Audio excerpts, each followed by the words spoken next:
ایک صحابی تھے نعمان بن عبداللہ۔ کیونکہ عرب کے لوگ شروع سے ہی شراب پیتے تھے، حرام نہیں تھی، بعد میں حرام ہوئی۔ ایک دن غلطی ہو گئی، شراب پی لی، پھر سے بھول گئے۔ کسی نے پرچہ نہیں کٹایا، مخبری نہیں کی، شکایت نہیں لگائی۔ جب نشہ اترا خود ہی خیال آیا، یہ میں کیا کر بیٹھا ہوں۔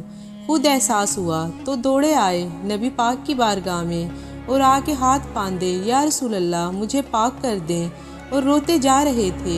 حضور نے صحابہ سے کہا، دیکھو اس کے منہ سے شراب کی بدبو آتی ہے۔ صحابہ کہنے لگے، حضور صلی اللہ علیہ وآلہ وسلم آ رہی ہے۔ ماں زیادہ پیار کرتی ہے یا رسول پاک صلی اللہ علیہ وآلہ وسلم؟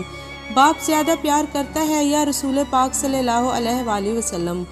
حضور صلی اللہ علیہ وآلہ وسلم بھی رحمت للعالمین ہے امت کے لیے، لیکن جب ثابت ہو گیا نا کہ شراب پی ہے، پھر میرے رسول پاک صلی اللہ علیہ وآلہ وسلم نے فرمایا اب اس کی اصلاح ضروری ہے، حکم دیا، اور جب بات کی تو جاہ جلال کے عالم میں بات کی، رعب اور دبدبے میں کی۔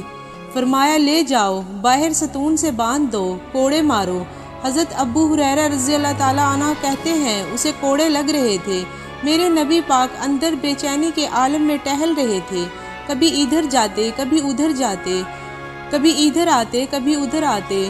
یا رسول اللہ آپ اس کے لیے پریشان ہیں جو شراب پی کے آیا ہے؟ تو میرے حبیب صلی اللہ علیہ وآلہ وسلم نے فرمایا، تو نے اس کا غلطی کرنا دیکھا ہے، احساس کرنا نہیں دیکھا، خود چل کے آنا معافی مانگنا نہیں دیکھا۔ میرے نبی پاک صلی اللہ علیہ وآلہ وسلم نے فرمایا، غلطی ہوئی ہے تو میں نے سزا بھی دی ہے، اور مجھے امید ہے آئندہ غلطی نہیں کرے گا۔ لیکن غلطی ہو گئی تو کیا ہوا، وہ خدا سے بھی پیار کرتا ہے، محمد مصطفیٰ سے بھی پیار کرتا ہے۔ یہاں توجہ دیں بات کے اوپر، ان لوگوں کو معاشرے سے کاٹے نہ، ان کو شرابی کہہ کے نشئی کہہ کے نہ کاٹیں۔ یہ کسی ماں کی آنکھ کا تارا ہے، یہ کسی بہن کے راج دلارے ہیں، کسی بیوی کا سر کا تاج ہیں۔ کوئی بیٹی انتظار کر رہی ہے کہ میرا باپ شام کو گھر آئے گا۔ او میرے بھائیوں بہنوں، ان پر محنت کرو، ان کے علاج کراؤ، جدوجہد کرو ان کے لیے، انہیں توبہ کی طرف لاؤ۔